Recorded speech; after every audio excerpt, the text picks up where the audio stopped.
करतात आहेत. कर्नाटकमध्ये भाषणामधलं वाक्य पकडून गुजरातमध्ये त्याच्यावर गुन्हा दाखल करायचा आणि केंद्र सरकारच्या दबावाच्या आधारावर त्यांच्यावर कारवाई करायची आणि एकीकडे सांगायचं की मोदीजी ओबीसीचे आहेत, त्यांचा अपमान हे करतात आहेत. खरं तर ओबीसीचे त्या आहेच नाहीत. ओबीसीचे असते तर राहुल गांधीजींनी मागणी केलेली आहे की ओबीसीची जातीनिहाय जनगणना झाली पाहिजे. पण मोदीजी आपल्या पदाचा उपयोग ओबीसीसाठी नाही तर त्यांच्या मुठभर मित्रांसाठी करतात आहेत हे देशभराच्या लोकांना माहिती आहे.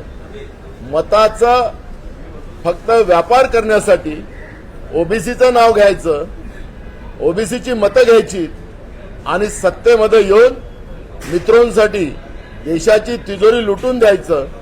जीएसटी सारखा सुलतानी कर लावून सामान्य लोकांना लुटून आपल्या मित्रांच्या घरात मध्ये आणि देशाची तिजोरी लुटून मित्रांसाठी खर्च करायचा, हा जो या मानसिकतेची जे सरकार भाजपची नरेंद्र मोदीची आहे त्यांनी ओबीसीच्या बद्दलची सहानुभूती घेण्याचं कुठलंही कारण नाही. देशातली जनता आता आणि विशेष करून ओबीसीची जनता ही आता मोदीजींच्या बरोबर राहणार नाही अशा पद्धतीचं चित्र आहे. आणि म्हणून भाजपचा थोतांड जो आरोप आहे तो कुठेही खरा नाही.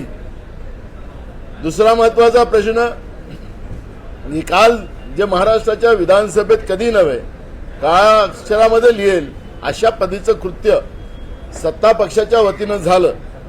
पण त्यांनाही पाठीशी घालण्यासाठी सरकार मोदी सरकार चोर आहे असं आमच्या लोकांनी म्हटलं. म्हणून मोदी सरकार चोर आहे का? खरं तर सरकार जे असते त्यांना मत देण्याचा अधिकार लोकांना असतं. सरकारने काम चांगलं केलं तर त्याची वाहवाही केली पाहिजे. पण सरकार चुकत असेल तर त्याला शिवा पण घालण्याचा अधिकार लोकशाहीमध्ये मिळालेला आहे. हे व्यक्ती स्वातंत्र्य. शिवा घालणं म्हणजे सरकारच्या चुका लक्षात आणून देणं हे जनतेचं काम आहे.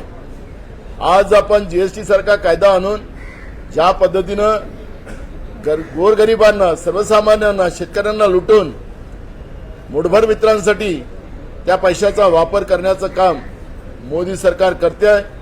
रिझर्व्ह बँक खाली करून ठेवली, जो आपला रिझर्व्ह फंड आहे तोही खाली करून टाकला. हे सगळं केल्यानंतर मग मोदी सरकारच्या बद्दल लोकांच्या भावना स्वाभाविक आहेत की जनतेचे पैसे लुटले गेलेत. ही भावना मांडणं हे चुकीचं असेल असं भाजपला वाटत असेल तर वारंवार या देशातली जनता भाजपला आणि नरेंद्र मोदींना ज्या जनतेच्या घामाच्या पैशाची लूट होत आहे त्याचा हिशोब विचारण्याचा अधिकार जनतेला आहे आणि त्या पद्धतीचं वक्तव्य केलं जातील. आणि त्याला यांनी नाराजी मानायचं असेल तर यांनी सत्तेच्या बाहेर चाललं जावं. संजय राऊत असं म्हणतात उद्योग परराज्यात जात आहेत तर त्यामुळे उद्योग मंत्र्यांनी सांगितलं श्वेतपत्रिका काढून अद्याप श्वेतपत्रिका काढली गेली नाही. संजय राऊत असं म्हणतात की राज्यामध्ये दंगेखोर मराठ्यांचं ते केलं जात आहे. देखो, जिस तरह से बीजेपी आज ओबीसी का आधार लेकर मोदी जी को ओबीसी के है करके बोलकर एक प्रकार का ओबीसी का ही अपमान कर रही है. वो ओबीसी के नहीं है. खुद राहुल गांधी जी ने जो अभी सेंसस देश का चल रहा है उसमें मांग की है कि ओबीसी की जाति निहाय जनगणना होना चाहिए. अगर मोदी जी ओबीसी के रहते तो जो सेंसस चल रहा है देश में तो उसमें ओबीसी की जाति निहाय जनगणना की गई रहती. और इसलिए ये प्रमाण है कि नरेंद्र मोदी ओबीसी के नहीं है. ओबीसी का आधार लेकर जनता से वोट लेकर देश की तिजोरी लूटने का काम जो चालू है, जीएसटी जैसा सुल्तानी आर्थिक धोरण लाकर देश के गरीब लोगों को लूटकर, मध्यम वर्गीयों को लूटकर अपने मुट्ठी भर मित्रों को देने का काम जो कर रहे हैं. रिजर्व बैंक का रिजर्व फंड आज पूरा खत्म हो चुका है. देश की तिजोरी लूटी जा रही है और ये सवाल करने का अधिकार जनता को है. वोट देने का अधिकार जब है तो जनता को, सरकार को जवाब पूछने का भी अधिकार है. लेकिन मोदी सरकार, बीजेपी ये कहती है कि उनसे सवाल पूछने का कोई अधिकार नहीं है आपको, तो उनको लोकशाही मान्य नहीं है. और लोकतंत्र अगर तुमको मान्य नहीं है तो तो सत्ता छोड़िए, ये मांग कांग्रेस की तरफ से हम करते हैं। राहुल गांधी यांना शिक्षा सुनावल्यानंतर ज्या प्रकारे तुम्ही आंदोलन केले सगळ्यांना मराठी होऊन काय देखो, ये कोई भी जुडिशियल इसमें बैठता नहीं है और इस तरह की कोई भी केस नहीं बैठती। किस तरह से गुजरात और केंद्र सरकार के दबाव में ये घटना हुई, ये आज भी हास्यास्पद है। राहुल गांधी का डर मोदी सरकार को और बीजेपी को जो पैदा हुआ है और उसी का वजह है कि कोई भी प्रक्रिया का पालन न करते हुए इस तरह की कार्रवाई की गई है।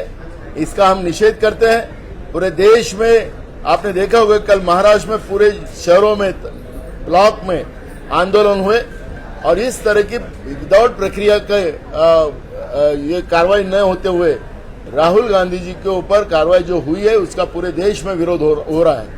मोदी सरकार का पतन शुरू हो चुका है। जिस तरह से सत्ता का दुरुपयोग करने का काम मोदी सरकार कर रही है और देश की जनता में गुस्सा चालू हो गया है। किसानों में हो, कर्मचारियों में हो, युवाओं में हो, महिलाओं में हो, गरीबों में हो, सब में बीजेपी का और नरेंद्र मोदी का गुस्सा शुरू हो चुका है और मोदी सरकार का पतन शुरू हो चुका है, क्योंकि वो गांधी के बाटे गए हैं। जब भी गांधी के बाटे, जब अंग्रेज भी गए थे तो अंग्रेज को भी देश छोड़ के भागना पड़ा।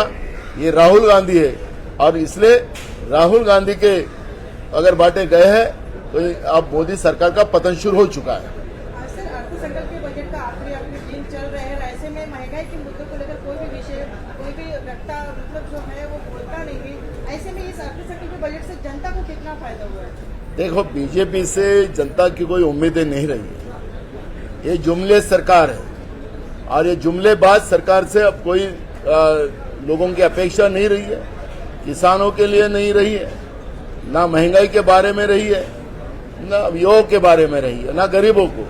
सभी को जुमला देकर गुमराह करने का, सत्ता लेने का और सत्ता से पैसा कमाने का, यही बीजेपी का काम है और वही आपको देश के और राज्य के बजट में वही देखने को मिळता आहे। सर, राहुल गांधींच्या शिक्षेनंतर काँग्रेसच्या नेत्यांनी आंदोलन केली आणि काल ज्या प्रकारच्या प्रतिक्रिया दिल्या त्याची तक्रार गृह विभागाकडे करणार असल्याचं चंद्रशेखर बावनकुळे यांनी सांगितलं। हा कोर्टाचा अवमान आहे म्हणून असं त्याचं म्हणणं आहे। आम्ही मोदी सरकारच्या विरोधात आम्ही स्टेटमेंट केलेलं आहे, कोर्टाच्या बद्दल नाही। ज्या पद्धतीनं विदाऊट प्रक्रियेनं ज्या पद्धतीनं गुन्हा दाखल झाला त्या पद्धतीची कारवाई केली आणि सरकार ज्या पद्धतीनं गुजरात सरकारनी याला आणि केंद्र सरकारनी ज्या पद्धतीनं आपली भूमिका त्या ठिकाणी मांडली, सत्तेचा दुरुपयोग त्या ठिकाणी झाला आणि ज्या ठिकाणी चुकीचं होतं त्या ठिकाणी आम्हाला बोलण्याचा अधिकार आहे, आपलं मत मांडण्याचा अधिकार आहे। त्याच्यामुळे ज्यांना लोकशाही मान्य नाही, समजत नाही, त्या लोकांच्या बद्दलचं कुठली प्रतिक्रिया देण्याचा कुठला संबंध सुटत नाही। राज्यातले उद्योग परराज्यात गेले, यावेळी उद्योग मंत्र्यांनी सांगितलं होतं की श्वेतपत्रिका काढू, तर अद्याप इतके महिने उलटले तरी श्वेतपत्रिका काढली गेली नाही। खोटारडं सरकार आहे, जुमलेबाज सरकार आहे, हे या पद्धतीच्या घोषणा करतील। मी मगाशी सांगितलं की राज्याच्या कृषी मंत्र्याच्या मतदारसंघात अधिवेशनाच्या कालावधीमध्ये 11 शेतकऱ्यांनी आत्महत्या केल्या। खरं तर त्यांनी राजीनामा दिला पाहिजे होता। त्याच्यावर मी आजही मगाशी विधानसभा अध्यक्षांना म्हणालो की स्थगन स्वीकारून त्याच्यावर चर्चा व्हायला पाहिजे होती, पण सरकार हे बहिरं आणि गुंग सरकार झालेलं आहे।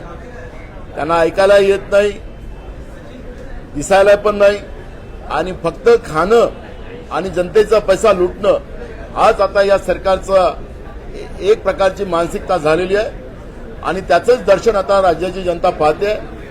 विधानसभेमधल्या या अधिवेशनामध्ये सातत्याने शेतकऱ्यांचे प्रश्न आम्ही उपस्थित केले। आपण पाहिलं, या सरकारने आउटसोर्सिंगच्या माध्यमातून कर्मचाऱ्याची भरती करायला सुरुवात केलेली आहे। याचे GR काढले, त्यांच्या बगलबच्च्या ज्या संस्था आहेत त्यांना काम दिलं। म्हणजे प्रशासकीय व्यवस्थेमध्ये सुद्धा आता आउटसोर्सिंग मधून कर्मचारी त्या ठिकाणी भरले जातील, कॉन्ट्रॅक्टरचे लोक राहतील आणि याच्यामध्ये जनतेचं काय बेहाल होतील। जनतेच्या ज्या काही सोयी सुविधा ज्या उपलब्ध करायच्या असतात त्यांना त्याचे अधिकार असतात, ते अधिकारही आता जनतेला मिळणार नाही आणि कॉन्ट्रॅक्टरचे लोक त्या ठिकाणी काम करतील। अशा पद्धतीचं चित्र लोकशाही ज्या भाजपला मान्य नाही त्याचं दर्शन आता या आउटसोर्सिंगच्या माध्यमातून स्पष्ट होतं. त्याचप्रमाणे विदाऊट टेंडर जसं आनंद सिधा असेल अशा अनेक घटना आहेत की त्यांनी विदाऊट टेंडर मोठ्या प्रमाणात काम वाटप केलेलं आहे आणि त्याच्यामध्ये मोठ्या प्रमाणात लूट जनतेच्या पैशाची केलेली आहे. भविष्यात हे प्रश्न आम्ही उपस्थित करू, पण आज हे सरकार जे आहे हे सरकार सगळ्या गोष्टीला दाबण्याचा प्रयत्न करतोय. विरोधकांचा आवाज माध्यमालाही दाबण्याचा प्रयत्न करतोय, विरोधकांचा आवाज दाबण्याचा प्रयत्न केला जातोय, शेतकऱ्यांचा, कर्मचाऱ्यांचा, सगळ्यांचा आवाज दाबण्याचं काम करताय. आणि म्हणून हे हुकुमशाही व्यवस्थेतलं भाजपचं जी मानसिकता आहे ती आता स्पष्ट व्हायला लागलेली आहे. ही लोकशाही नव्हे तर हुकुमशाही पद्धती म्हणजे पक्षाने सुरू केली असं तुमचं भाजप आता हुकुमशाहीकडेच चाललेलं आहे, हुकुमशाहीच्या व्यवस्थेपर्यंत पोहोचलेलं आहे. त्यांना लोकशाही मान्य नाही.